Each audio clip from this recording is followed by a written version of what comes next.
नमस्कार, SBT news में आपका स्वागत है और पेश है 22 अप्रैल गुरुवार प्रातः 6:15 बजे राजस्थान की बड़ी खबरें।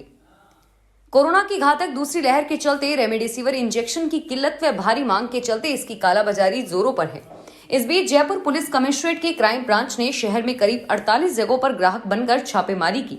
इसमें पुलिस ने गैंग में शामिल मुरलीपुला इलाके में एक मेडिकल स्टोर संचालक सहित 6 लोगों को गिरफ्तार किया और वहीं एक आरोपी को कोतवाली थाना पुलिस ने गिरफ्तार किया है।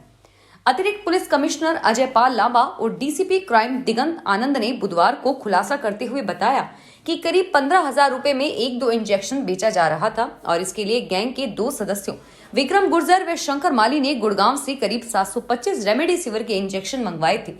इसका कोई लाइसेंस नहीं है। फिलहाल पुलिस 4 इंजेक्शन ही बरामद कर सकी है। राजस्थान के शिक्षा विभाग से संबंधित सरकारी व गैर सरकारी स्कूलों में 22 अप्रैल से 6 जून तक ग्रीष्मकालीन अवकाश की घोषणा कर दी गई है।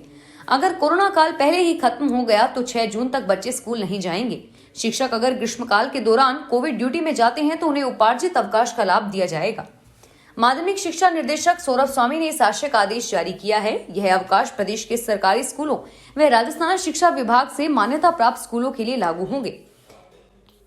मुख्यमंत्री अशोक गहलोत ने बुधवार को ट्वीट करके 18 साल से अधिक आयु वर्ग के युवाओं के लिए फ्री वैक्सीनेशन की मांग की। गहलोत ने कहा कि कांग्रेस पार्टी और राज्यों द्वारा लगातार मांग करने के बाद केंद्र सरकार ने 18 वर्ष से अधिक आयु वाले लोगों को वैक्सीनेशन का फैसला किया है, जिसका हम स्वागत करते हैं।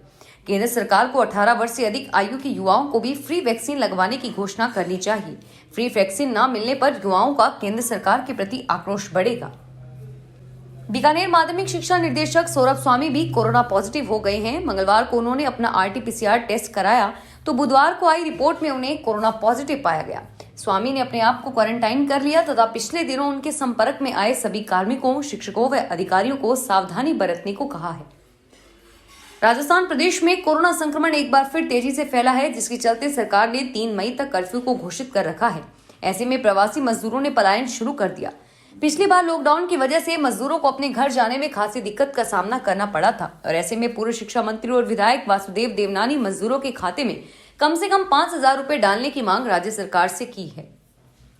जयपुर प्रदेश में बुधवार को कोविड-19 के रिकॉर्ड 14,622 नए संक्रमित सामने आए हैं और वहीं 62 मौतें हुई है। जयपुर जिले में संक्रमण का कहर ऐसा बरपा है कि 24 घंटे में ही करीब 1100 से अधिक मामलों की बढ़ोतरी हुई और नए संक्रमित 3,000 से अधिक 3,101 दर्ज किए गए हैं। जोधपुर जिले में अब 18 मौतें हुई हैं, जो अब तक किसी भी जिले की सर्वाधिक है। आपने स्वागत सत्कार के लिए तोरण द्वार और मंडप सजा हुआ देखा होगा। दुल्हन के लिए डोली भी सजी देखी होगी, लेकिन कोरोना काल का यह दृश्य रोंगटे खड़े कर देने वाला है।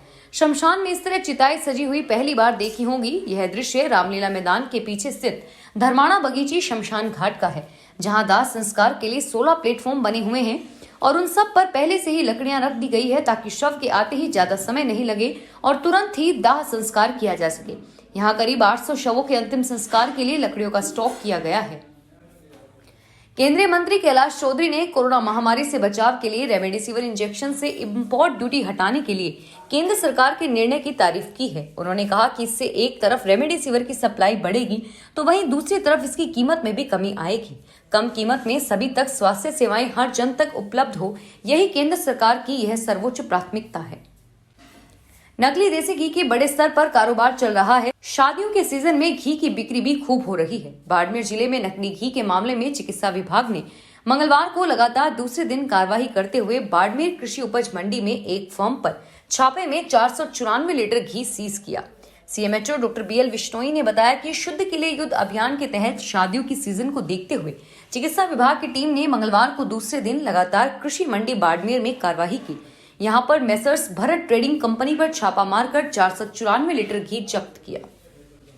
पश्चिमी विक्षोभ का असर बुधवार को भी मारवाड़ के हिस्सों में नजर आया। हवा में आर्द्रता रहने की वजह से कई शहरों और कस्बों में दिन का तापमान 35 डिग्री के आसपास रहा, जिससे गर्मी से काफी निजात मिली। मौसम विभाग के अनुसार गुरुवार से आसमान साफ होने के बाद तेज धूप निकलेगी और इससे तापमान में फिर से बढ़ोतरी होने और गर्मी पड़ने की संभावना है। और अब खबरें श्रीगंगानगर हनुमानगढ़ जिले की। श्रीगंगानगर के जिला कलेक्टर जाकिर हुसैन ने कहा कि कोविड-19 महामारी की दूसरी लहर के प्रकोप को देखते हुए जिले में उपलब्ध ऑक्सीजन की उपलब्धता, मांग व खपत पर पूरा ध्यान दिया जाएगा। जिला कलेक्टर कलेक्ट्रेट सभा हॉल में मेडिकल क्षेत्र में ऑक्सीजन आपूर्ति को लेकर अधिकारियों की बैठक ले रहे थे। उन्होंने कहा कि प्राप्त ऑक्सीजन कोविड-19 के रोगियों को प्राथमिकता से सुलभ करवाई जाए। जिला कलेक्टर ने निजी चिकित्सालयों में कोविड रोगियों की संख्या तथा प्राप्त कर रहे ऑक्सीजन की समीक्षा की। हनुमानगढ़ के जिला कलेक्टर नथमल डिडेल ने कहा कि नहरबंदी के दौरान जिले में पेयजल का संकट नहीं आना चाहिए, समय रहते सभी व्यवस्थाओं को पूर्ण कर लेना चाहिए। जिला कलेक्टर ने मुख्य अभियंता विनोद मित्तल के साथ चर्चा करते हुए नहरबंदी की अब तक की स्थिति के बारे में जानकारी ली। जिला कलेक्टर ने कहा कि पीएचईडी व सिंचाई विभाग के अधिकारी आपसी समन्वय से कार्य करते हुए लोगों को पेयजल की सुविधा प्रदान करें। बैठक के दौरान जिला कलेक्टर ने जिला परिषद के सीईओ रामनिवास जाट के साथ मनरेगा योजना को लेकर समीक्षा की और मनरेगा मजदूरों को कोविड गाइडलाइन की पालना के साथ कार्यस्थल पर लगाने के निर्देश दिए। जिले में कोरोना संक्रमण तेजी से फैल रहा है, ऐसे में लोगों को बेहद सावधानी बरतने की जरूरत है। राज्य सरकार की ओर से कोरोना रोगियों को लेकर जारी बुलेटिन में एक ही दिन में जिले में 114 रोगी सामने आए हैं। इस बुलेटिन में कोरोना पॉजिटिव एक रोगी की मौत होने की जानकारी दी गई है। जिले में अब कोरोना के एक्टिव रोगियों की संख्या 722 बताई गई है और अब तक 45 रोगियों की मौत हुई है। प्रधानमंत्री फसल बीमा योजना के तहत श्रीगंगानगर जिले में 184 करोड़ रुपए और हनुमानगढ़ जिले में 400 करोड़ रुपए का क्लेम स्वीकृत किया गया है। यह क्लेम केंद्र सरकार ने जारी किया है। सांसद निहाल चंद ने बताया कि केंद्र सरकार ने किसानों को भुगतान के लिए स्वीकृति प्रदान कर दी है। श्रीगंगानगर से एसबीआई इंश्योरेंस कंपनी व जिला हनुमानगढ़ से एआईसी द्वारा पात्र किसानों के बीमा क्लेम का डेटा केंद्र सरकार को स्वीकृति के लिए भेजा गया था, जिस पर केंद्र सरकार ने क्लेम को स्वीकृति प्रदान कर दी है।